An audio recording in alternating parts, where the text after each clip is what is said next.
आजपासून मनोज जरांगे पाटील पाणी सुद्धा सोडणार आहेत। मनोज जरांगेंची तब्येत बिघडल्याची माहिती समोर आली। त्या पार्श्वभूमीवर आरोग्य विभागाचे एक पथक आंदोलनस्थळी दाखल झालं आणि त्यामध्येच आजपासून त्यांचं कडक उपोषण सुद्धा सुरू होणार आहे। तर काल वर्षा बंगल्यावर मुख्यमंत्री देवेंद्र फडणवीस आणि दोन्ही उपमुख्यमंत्र्यांची बैठक होणार होती, पण काही कारणास्तव ही बैठक रद्द झाल्याचं कळतंय आणि आज तिन्ही नेते बैठक घेऊन मराठा आरक्षणासंदर्भात महत्त्वाचा निर्णय घेणार असल्याची माहिती सुद्धा समोर येते। आंदोलकांची एकच गर्दी बघता सीएसएमटी परिसरामधील वाहतूक सुद्धा बंद करण्यात आली आहे। ही तीन दृश्य आपल्या स्क्रीनवर। जरांगेंची तब्येत बिघडली, आरोग्य विभागाचं पथक दाखल झालं, सरकारची बैठक आज होईल त्याकडे लक्ष असेल आणि सीएसएमटी मार्गावरचे मार्ग सुद्धा बदललेले आहेत।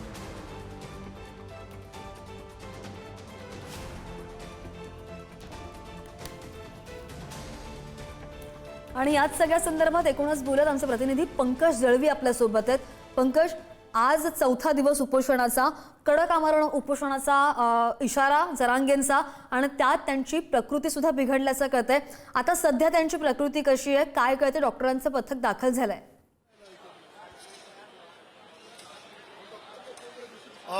डॉक्टरांचं पथक जे आहे ते दाखल झालेलं आहे। दिवसातनं 2 वेळांची जी आहे ती तपासणी करतात जे रुग्णालयाचे डॉक्टरांचं पथक आहे। अर्थात या पथकानं कुठलीही प्रतिक्रिया देण्यासाठी नकार दिलेला आहे, तसे आदेश असल्यामुळे हे पथक जे आहे ते कोणाची माध्यमांशी कुठल्याही प्रकारची माहिती देत नाहीये। सकाळी आणि संध्याकाळी अशा 2 वेळेला त्यांची तब्येतीची जी आहे ती पूर्णपणे तपासणी केली जाते। त्यांचं ब्लड शुगर टेस्ट केलं जातं, त्यांचे ब्लड प्रेशर चेक केलं जातं, त्यांचे पल्स आहेत ते चेक केले जातात आणि इतर आवश्यक तपासण्या ज्या आहेत त्या मंचावरती केल्या जातात। अर्थात ब्लड चेक करायसाठी, शुगर चेक करायसाठी काल दोन्ही वेळा मनोज जरांगे पाटील यांनी नकार दिला, मात्र त्यांचे जवळचे सहकारी आणि डॉक्टरांनी त्यांची समजूत काढली। आता सुद्धा त्यांचं पथक जे आहे ते साधारणतः 10 ते 15 मिनिटं इथे बसलेलं आहे। मनोज जरांगे हे अजूनही आराम करत आहेत। साधारणतः 9:30 ते 10च्या दरम्यान ते उठतात आणि त्याच्यानंतर जे आहे ती त्यांची चौकशी जी आहे ती तब्येतीची केली जाणार आहे। आपण थेट आझाद मैदानात आहोत, जिकडे मनोज जरांगे पाटील या डॉक्टरांच्या पथकात जे मनोज जरांगे पाटलांची वाट बघते, डॉक्टरचं पथक जे आहे ते तिथे वाट बघते आणि मनोज जरांगे जे आपण आराम करतायत। डॉक्टर वाट बघतायत की मनोज जरांगे कधी उठतील आणि त्यांच्या जे उपचार आहेत ते करता येतील। त्यांची तब्येतीची पूर्णपणे जी आहे ती तपासणी केली जाते। ब्लड शुगर, ब्लड प्रेशर, त्यांचे पल्स काय आहेत, त्यांचे ऑक्सिजन लेवल काय, या सगळ्याची माहिती जी आहे ती घेतात, त्याची नोंद करतात। शासनाला सातत्यानं त्याची जे रिपोर्टिंग आहे ते दिलं जातं आणि पूर्ण आढावा घेतल्यानंतर दिवसातून 2दा जी आहे ही तपासणी केली जाते। आपण पाहतोय की गेले 4 दिवस सर्व पक्षीय असतील किंवा सत्ताधारी असतील, विरोधक असतील किंवा अन्य पक्षांचे नेते असतील जरांगेंची भेट घेण्यासाठी येत आहेत। आज तरी सरकारकडून कोणी येण्याची शक्यता वर्तवली जाते अशी काही माहिती मिळते? सगळ्यात आधी जरांगे पाटील यांच्या स्टेजच्या जे जिने आहेत त्याचा भाग इकडे दाखवीन। या जिन्याच्या बाहेर जे आहे ती कार्यकर्त्यांची लोकांची गर्दी आहे। कालपर्यंत इथे येण्यासाठी ओपन भाग होता, बॅरिकेडिंग असं आडवं लावलं होतं, मात्र आता ते उभं बॅरिकेडिंग करून इथे वावरण्याचा एरिया जो आहे तो वाढवण्यात आलेला आहे।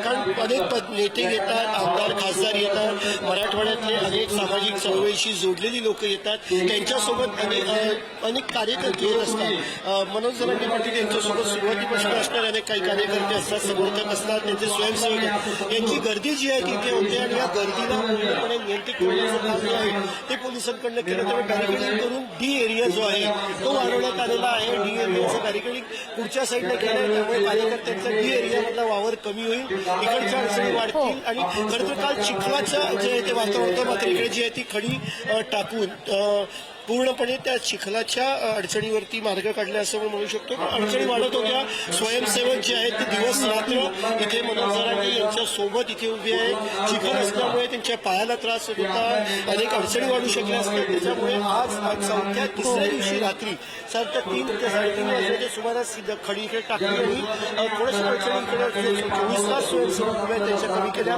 राहिला प्रश्न सरकार आता आज पुन्हा जी आहे ती बैठक होणार आहे। काल मुख्यमंत्री रात्री उशिरा बैठक होती, एकनाथ शिंदे हे आपल्या दरेगावी होते, दरेगावात त्यांना यायला उशीर झाला आणि त्याच्यामुळे ती बैठक जी आहे ती रद्द करण्यात आली। व्हिडिओ जर्नलिस्टला सांगेन की मैदानातली दृश्य जी आहेत ती आपण प्रेक्षकांना दाखवूया।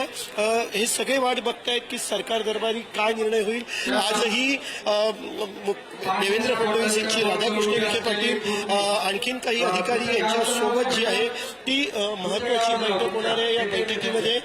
मुलगा निघेल की नाही हे विषय आपण या बरोबर आहे, लोकांशी पंकज. आणि संवाद आपण आझाद साधण्याचा मैदानामधली ही दृश्य ताजी प्रेक्षकांना आपल्याला दाखवतोय आणि ही वाढती गर्दी लक्षात घेता आज तरी सरकारकडून कोणत्याही तरी निर्णयाची अपेक्षा वर्तवू शकतोय. धन्यवाद. ताजे अपडेट घेत राहू.